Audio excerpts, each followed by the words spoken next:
E aí, rapaziada, beleza? Aqui quem fala é o Lucas. E meus queridos, eu fiquei um pouco de tempo fora, tive alguns problemas para resolver no trabalho, tava meio pegado, então acabei não tendo tempo ali para estudar e para produzir conteúdo, né? Mas eu tô aqui de volta, agora tá um pouco mais tranquilo, e eu tô aqui com um conteúdo bem bacana, bem suculento. O que acontece, gente? Nesse vídeo, a gente vai tentar fazer com que o nosso querido pássaro pule, né? Para ele pular, ele tem que cair. Então a gente vai falar sobre isso também. Eu já fiz algumas alterações no nosso projeto, tá? Para dar uma acelerada nas coisas e a gente não focar nas coisas que não são tão importantes, vamos focar no que importa mais. Então, vocês vão perceber aqui que eu criei uma classe para o nosso pássaro chamada Bird. E nessa classe, vocês vão perceber que eu basicamente juntei tudo que a gente tinha lá nos vídeos anteriores, né? Inclusive, se você não assistiu, assista a série inteira, cara. Como você quer saber o que acontece nesse vídeo, que é o 7, se você não assistiu o 6, nem o 5, nem o 4, então assiste o negócio inteiro que vocês não estão assistindo, cara. Eu tô vendo. Beleza? Eu basicamente criei essa classe para juntar tudo. E eu adicionei nessa classe também duas propriedades novas, que são Velocity e Position. Position vai controlar a posição do nosso pássaro. Velocity, a velocidade dele, que eu vou explicar daqui a pouquinho. Por último, adicionamos uma função Update e uma função Jump. Vamos entender então o que é essa velocity. Gente, o que a gente quer basicamente? A gente quer que o nosso pássaro pule. Para o nosso pássaro pular, a gente tem que introduzir ali um pouco dos conceitos do nosso sensei Newton, né? Gravidade e um pouco também sobre força, né? Aqui o nosso eixo X, né? Ele vai ser o nosso tempo. O tempo vai passando, os objetos vão indo ali para o nosso lado esquerdo e a gente quer que o nosso pássaro pule. Como que a gente faz para esse pássaro pular? A gente vai alterar uma propriedade dele que se chama Velocity. A Velocity, quando ela for positiva, ela indica que o pássaro ele deve ir para cima. Quando ela for negativa, ela indica que o pássaro deve ir para baixo. O resto do trabalho é feito pela própria gravidade. Então, a gente vai fazer o pássaro subir quando a Velocity for positiva e descer quando ela for negativa. Ah, Lucas, mas daí como que a gente faz para ele não subir infinitamente quando a gente pular, né? Porque quando a gente pula, basicamente a gente vai colocar a velocity como um valor positivo. Para ele descer, a cada frame a gente vai adicionar um novo atuante que vai ser a nossa gravidade. Essa gravidade, ela vai ser responsável por diminuir a velocity do nosso pássaro a cada frame, né? Então entendam esses negativos aqui como a nossa velocity diminuindo a cada frame. Então a cada frame ele vai diminuir. Chega aqui no topo, a velocity é 0. Então ele vai começar a descer, porque daí a gente vai continuar diminuindo. Só que a velocity dele já é negativa. Então ele desce. Aí a gente pula de novo, ele começa a subir de novo e desce. Então esse movimento de arco é física pura. Não tem nada de extraordinário aqui. A gente só tá brincando com as propriedades do nosso sensei Newton. Beleza? Lá no código, vocês vão ver que a gente tem definido já esse bird.cpp. Vocês vão perceber que aqui a gente passou basicamente tudo que estava lá no nosso arquivo main para cá. Então a gente tem os nossos vértices, índices, né? A gente basicamente no construtor do nosso bird, a gente instancia todas essas classes, né? E coloca o shader dele. A gente tem alguns getters aqui também, uma função bind e uma função unbind. E temos aqui embaixo os dois caras, que é o update e o jump. O update ele vai rodar a cada frame do pássaro. A cada frame a gente quer que o pássaro diminua a sua velocidade a partir de uma multiplicação de 980 por delta time. O delta é basicamente o tempo do frame atual menos o tempo do frame anterior. Ele vai dar uma diferença. Essa diferença é o delta time, que a gente vai escrever daqui a pouco, vocês vão entender um pouco melhor. E com isso a gente vai alterar a posição do pássaro baseado nessa velocity. E a função jump, ela é muito simples, ela basicamente altera a velocity para um valor positivo, que daí vai fazer o pássaro fazer esse arco que a gente quer. Se a gente colocar aqui, ó, a gente pode até chamar essa função para você ver. Aqui, vamos criar o nosso delta time já que a gente já vai precisar dele. Como que a gente cria esse delta time? A gente vai criar aqui uma float, e ela vai se chamar last time.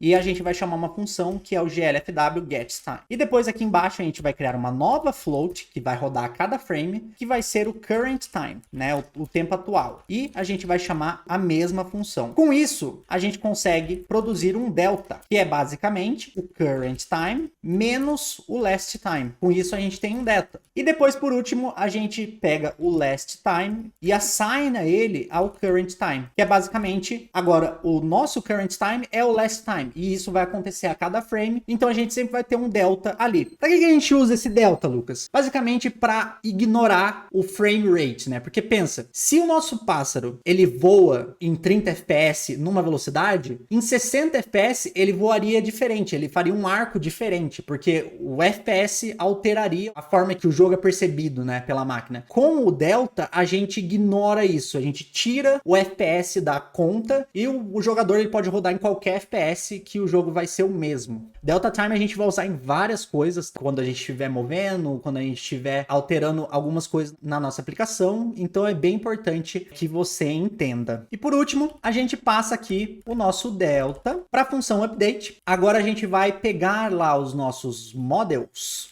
e vamos passar eles aqui para baixo. Porque agora a gente vai precisar realmente fazer alterações nesses models baseada aqui no nosso pássaro. Então agora, aqui no nosso vetor de translate, a gente vai pegar o nosso pássaro e a gente vai pegar a position dele. E com isso, a gente já consegue ter ali um pássaro funcionante. Vamos ver esse cara aqui funcionando então. Vamos rodar aqui um make. E se a gente roda aqui o nosso pássaro, vocês percebem que vocês nem veem na tela porque ele já caiu. Mas, basicamente, essa função vai fazer com que o pássaro caia infinitamente. Vamos tirar ela aqui para a gente voltar a ter o nosso pássaro. Então a gente passa aqui o delta para o nosso update. Agora, para a gente realmente ver o pássaro se movendo, né, a gente precisa controlar a posição dele, né, utilizando aqui, vamos passar o scale para baixo e aqui a gente vai passar a posição do pássaro, que é o bird.getPosition. Vamos ver se isso aqui tá funcionando? E não consegui,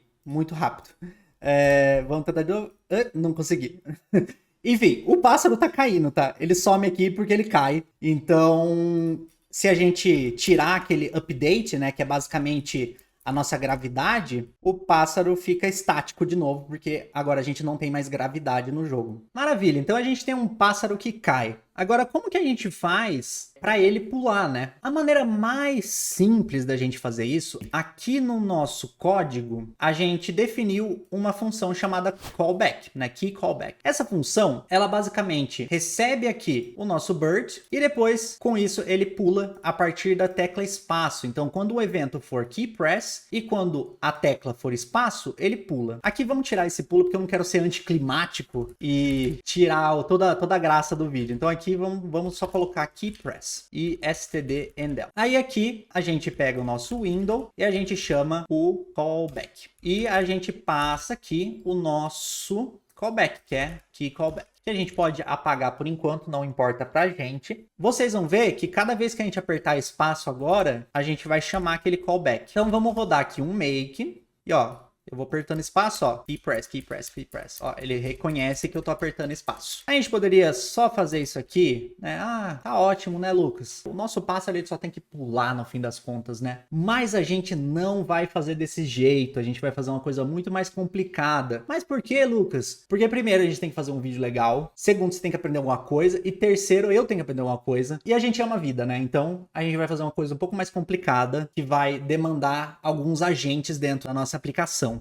O que a gente vai fazer, basicamente, é simular um correio. Os eventos, eles são como cartas dentro do nosso correio, né? Então, isso aqui seria um evento, né? Um event. Então, as cartas são como os eventos dentro do nosso sistema. E a gente tem 3 agentes que trabalham dentro do nosso sistema. A gente tem o correio, a gente tem a pessoa que envia a carta, que é o remetente. Eu sou burro, gente. Eu só sei programar. Tem mais nada nesse mundo. Então, tem o cara que manda a carta, tem o cara que recebe a carta. O remetente e o recebente. Esse mesmo, o recebente. Enfim, temos aí os 2 meninos aqui. O nosso menino que manda a carta, Basicamente, esse cara, ele vai pegar um evento e ele vai reconhecer de qual tipo de evento é aquele, ele vai fazer uma carta bonitinha e vai mandar essa carta lá pro correio. O correio, o papel dele é guardar todas as cartas em uma fila. Então ele guarda todas as nossas cartas em uma fila, basicamente, com todas as cartas que a gente recebeu em um frame de jogo. E por último, ele é responsável por entregar todas essas cartas para os nossos handlers. Vou escrever aqui também, os handlers. Os nossos handlers, eles são caras um pouco exigentes, mas ao mesmo tempo eles gostam de receber carta, né? São caras que gostam de receber carta, mas eles só gostam de receber cartas dos tipos que eles se interessam. Então todo handler, ele vai ter uma função que vai ser o is interested, e ele vai ter outra função que é um execute, né? Um exec. Esse is interested vai dizer pra gente se aquele handler, ele é interessado em uma carta específica. E o exec, ele executa alguma coisa a partir daquela carta que ele se interessa. Com esse sisteminha, a gente tem então o nosso cara que envia, que é o callback. Esse cara, ele vai fazer um evento e vai mandar ali pro nosso correio. O nosso correio, a cada frame, ele vai ter uma funçãozinha que ele vai chamar, que vai entregar todas essas cartas para os handlers que vão fazer alguma coisa com essas cartas. Essa é a arquitetura geral do negócio. Agora vamos criar isso aqui de verdade. Vamos começar então com o nosso evento. O nosso evento, ele vai ter duas coisas. Ele tem que ter um tipo, que é esse enum aqui. Basicamente, o que a gente se importa nesse momento é só com esse key pressed, que é o nosso evento de apertar a tecla, que foi o que a gente fez lá daquela forma mais simples. Então, ele vai ter que ter um key pressed, porque ele precisa implementar uma função chamada getEventType. Tem que ter o eventType para implementar essa função. Essa função, ela é virtual, tá? Isso daqui, gente, basicamente indica que todo mundo que herdar desse event aqui, ele precisa implementar a função getEventType, tá? Então, todo event tem que implementar isso daqui. E isso daqui também, que é o getName, que a gente vai usar mais para debugging, tá? Aí, logo embaixo, a gente define um keyPressed. Então, esse event, ele é como se fosse o molde do envelope. Ele é sabor envelope. Ele não é envelope, ele é sabor envelope. Então ele é só um molde de como a gente faz um envelope. Mas a gente precisa realmente fazer um envelope concreto.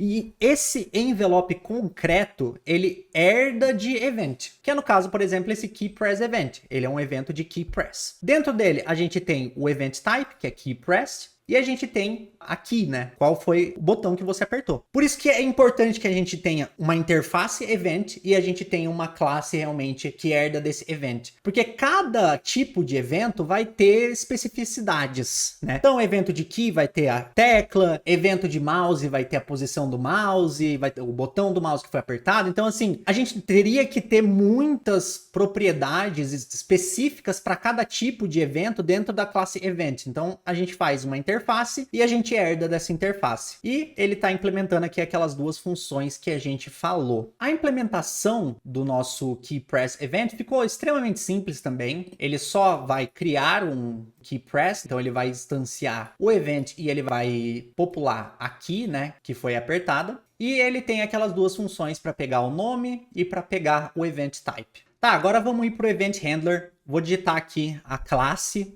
e depois a gente conversa sobre. Então temos aqui o nosso handler, tá? A gente vai fazer mais ou menos a mesma coisa que a gente fez com os eventos. O handler, ele é só o molde, né? O sabor handler, ele não é o handler de verdade. O nosso handler de verdade, concreto, vai ser o jump handler. O nosso handler, que nem eu tinha dito lá na explicação, ele precisa ter uma função chamada exec, né, de executar, e ele precisa de uma função isInterested, de se interessa. Ambas são virtuais, porque todo mundo que herdar de handler tem que implementar essas funções, como é o caso aqui do nosso jump handler. Então a gente vai ter handlers para muitas coisas dentro da nossa aplicação. O jump handler, a função dele é pular. Então, basicamente, ele herda de handler, ele guarda uma referência do pássaro, porque ele vai precisar fazer aquele pássaro pular, então ele recebe isso no construtor, e depois ele vai implementar essas funções exec e o isInterested. Agora vamos escrever realmente esse cara dentro da nossa classe event. A primeira coisa que a gente precisa fazer é a instanciação do nosso handler. Então, event type e e ele vai popular o nosso event type. É assim que a gente instancia um handler. E vamos definir também o nosso jumpHandler.isInterested. Ele vai receber um event constante e ele vai verificar se ele está interessado naquele evento, que no caso aqui é boolean, né, que a gente retorna na verdade. Como que a gente vai definir? Basicamente a gente vai primeiro pegar a key que foi pressionada naquele evento. Lembrando, todos os eventos que o jumpHandler for tratar, eles obrigatoriamente são eventos de key pressed. Ele não vai trabalhar com nenhum tipo de evento que não seja key pressed. Por isso que a gente vai conseguir fazer isso daqui com bastante tranquilidade, que é usar o nosso static test. A gente passa aqui o tipo, né, que no caso o nosso evento vai ser de key press event, e a gente vai castar basicamente o nosso evento para isso daqui. Então a gente passa aqui o nosso event. Com isso a gente vai retornar o event, a gente vai pegar a propriedade key dele e a gente vai checar se ela é o glfw key space. Com isso a gente implementou basicamente o nosso jump handler. Ele é tão simples quanto isso. Agora vamos lá pro cara que é o foda, que é o correio, que é o carteiro, os cara que é os foda, entendeu? Os que vão implementar aqui. A nossa classe de Event Dispatcher, ela é a mais importante, né? Que é o nosso correio, né? Basicamente, ele vai ter um mapa de handlers. Então, esse mapa, vocês podem imaginar algo mais ou menos assim, né? A gente tem uma key. Essa key vai ser o event type. Então, por exemplo, event type key press. Então, essa vai ser a chave do nosso mapa. E daí, dentro dele, a gente vai ter uma array com vários, né? Uma array com vários itens dentro. E cada item vai ser um handler. Então, a gente vai ter isso várias vezes, né? Um mapa, basicamente. Então, a gente vai ter para cada evento, a gente vai ter uma array dentro com todos os handlers que estão interessados naquele evento. Ah, Lucas, por que que você fez dessa forma? Não dava para colocar tudo só dentro de uma array? Então, tipo, pegar todos esses handlers aqui e botar tudo dentro de uma array gigantesca assim, e depois só buscar dentro dessa array? Daria para fazer dessa forma. O problema é que você teria que basicamente ter a array inteira sempre para verificar quais são os handlers que se interessam pelo tipo de evento que você está enviando. Então, basicamente, você ia ter que pegar uma array e colocar todos esses handlers para depois você chamar a função flush. E isso é um pouco ineficiente. Então, eu resolvi colocar tudo dentro de um mapa que vai ficar muito mais simples. Depois vocês vão entender um pouco melhor. E a gente tem uma outra array que são os eventos, que é uma queue aqui, uma fila. Então, todos os eventos que chegam, eles vão ser guardados aqui. Beleza, então essas são as propriedades. Além disso, o nosso Event Dispatcher, ele tem um construtor e um destrutor. Ele tem uma função chamada register e unregister handler, que basicamente vai adicionar o handler ou tirar ele de dentro desse mapa aqui. Ele vai ter uma função chamada flush, que é basicamente a função que vai distribuir todos os eventos nos handlers, e ele vai ter um static key callback aqui, que é aquela nossa função de callback que a gente fez lá no começo do vídeo. A gente vai passar ela para dentro aqui do nosso dispatcher. Então, a primeira coisa, a gente pegou aquele callback, né, aquele key callback, passou para cá, e vamos lembrar lá no que a gente tinha planejado. Então, qual que era o papel do key callback? Você lembra? Basicamente, o nosso key callback, ele vai fazer um switch na ação, né? A ação basicamente é o tipo do evento pra gente, né? Ele vai verificar se é um evento de press. Se for um evento de press, ele vai instanciar um key press event e vai colocar esse evento na fila. Então, basicamente, é isso que ele faz. Lembra lá do nosso planejamento. Key callback, ele basicamente pega eventos e coloca eventos na fila. Ele cria eventos e coloca na fila. Cria e coloca na fila. Cria e coloca na fila. É isso. Esse carinha aqui, ele basicamente é um user pointer. Se eu ainda não expliquei, que eu não lembro se eu expliquei já no começo do vídeo, mas esse user pointer é basicamente um ponteiro que a gente consegue colocar na janela. Para que a gente faz isso, né? O key callback, ele só aceita funções estáticas. Uma função estática é uma função que ela não, né, ninguém é dono dela, basicamente, não tem um objeto atrelado a ela. Então, como que a gente iria acessar o nosso dispatcher se a gente não tem como ter uma função sem ser estática, né? Basicamente, a gente guarda o nosso dispatcher como um ponteiro na janela e depois a gente consegue acessar isso através desse get window user pointer. Tem ali o nosso key callback, Maravilha. A gente tem uma função para unregister. Esse unregister handler, ele basicamente tira um handler de dentro da nossa estrutura, né? Então ele vai pegar o nosso vetor, né? A nossa array de handlers que são do mesmo tipo. E daí ele vai fazer um find dentro dessa array. Ele vai buscar ali dentro pelo handler correto, que é esse handler aqui que a gente está passando. Se ele existir, se isso aqui for uma verdade, a gente dá um erase aqui nesse handler. E daí a gente tira ele da nossa estrutura de dados. E a gente tem uma outra função para registrar que basicamente faz o inverso, né? Ele pega todos, né, aquela array de handlers que são do mesmo tipo e coloca o nosso inPlaceBack, que é basicamente para adicionar ele no final da array. E por último, a função mais importante, que é a função de entrega, né, que vai pegar todos os eventos e vai entregar para os handlers. Como que essa função funciona? A gente tem uma fila, né, e a gente vai iterar nessa fila, então a gente vai pegar cada carta que está dentro dessa fila e depois a gente vai pegar cada handler que for do tipo da carta, né? Então, para cada handler que for do mesmo, né, interessado naquele tipo de evento, a gente vai iterar neles também. E esse é o motivo pelo qual a gente fez dessa forma, porque senão a gente provavelmente ia ter um loop triplo aqui. Então, dessa maneira a gente tem um loop duplo, que já não é tão bom, mas pelo menos resolve o problema de uma maneira simples. Aí a gente pergunta para cada handler, você está interessado nesta carta aqui? Se o handler estiver interessado, a gente chama a função exec dele. Senão, a gente vai para o próximo handler. Então, mais de um handler podem receber a mesma carta. O que é importante, porque às vezes a gente vai ter vários eventos que vão ser ocasionados a partir de alguma coisa que aconteceu, né? Então, às vezes você quer apertar a tecla espaço e você quer que, além de ele pular, você quer que aumente, por exemplo, uma pontuação na tela. Então, isso faz tudo parte desse sistema e vai ser possível a partir desse sistema. E por último, a gente deleta todos os eventos da nossa fila e limpa ela para deixar tudo pronto para o próximo frame. Agora vamos juntar todo esse bem bolado aqui no nosso arquivo main. Então vamos tirar aqui o nosso key callback. Agora a gente vai instanciar o nosso dispatcher, né? Então vai ser aqui event dispatcher. Vamos chamar ele de dispatcher. E a gente vai ter um new event dispatcher. Com esse dispatcher em mãos, a gente vai registrar os nossos handlers. Então aqui mesmo, a gente primeiro vai criar o nosso handler, né? Que é o jump handler. Vamos chamar ele aqui de jump handler. E vai ser um new jump handler. E ele vai receber lá o bird, que nem a gente tinha feito. E aqui a gente passa para o nosso dispatcher esse handler, né? Então a gente vai chamar o dispatcher.registerHandler. E daí a gente vai passar o nosso jump handler. Então, dessa forma, a gente registra o nosso handler. A gente precisa, no final da nossa aplicação, dar um dispatcher.unregisterHandler e passar também o nosso jump handler. Inclusive, a gente precisa também deletar o nosso pássaro e a gente precisa deletar o nosso dispatcher. E também deletar o window. Aí aqui na nossa key callback, a gente passa o event dispatcher e a gente passa aqui o key callback. Então aqui a gente já define esse cara. Mas antes disso daqui, a gente precisa também setar aquele user pointer. Esse user pointer vai ser basicamente o nosso dispatcher, que é o que a gente precisava lá na nossa função de callback, que é o event dispatcher. Então aqui a gente já tem toda a estrutura que a gente precisa. Aí agora, rufem os tambores. Vamos fazer isso aqui realmente funcionar. Para fazer isso aqui funcionar, no final aqui, a gente vai chamar uma função dispatcher. Oh, meu Deus, que função era aquela?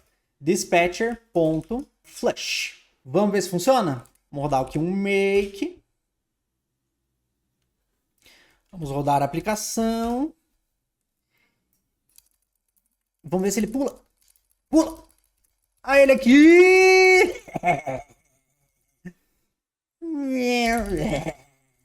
E é isso, galera. Ó, agora o nosso pássaro pula. Ele tá meio bugadinho ali. Eu tô conseguindo ver uns pixels anteriores. Eu acho que deve ser alguma coisa que eu não devo estar fazendo corretamente. Mas o que importa é que temos o nosso pássaro pulando e funcionando. Temos um sistema de eventos maravilhoso aqui, que a gente definiu tudo dentro desse event. Então, lembrando, temos o nosso event, a gente tem o handler e a gente tem o dispatcher. E temos aqui toda a implementação dele. O código, como sempre, vai estar aqui embaixo na descrição se você quiser acompanhar. Eu espero que você tenha gostado desse vídeo. E no próximo a gente vai começar, talvez, a adicionar alguns obstáculos no nosso jogo. Então é isso, pessoal. Valeu!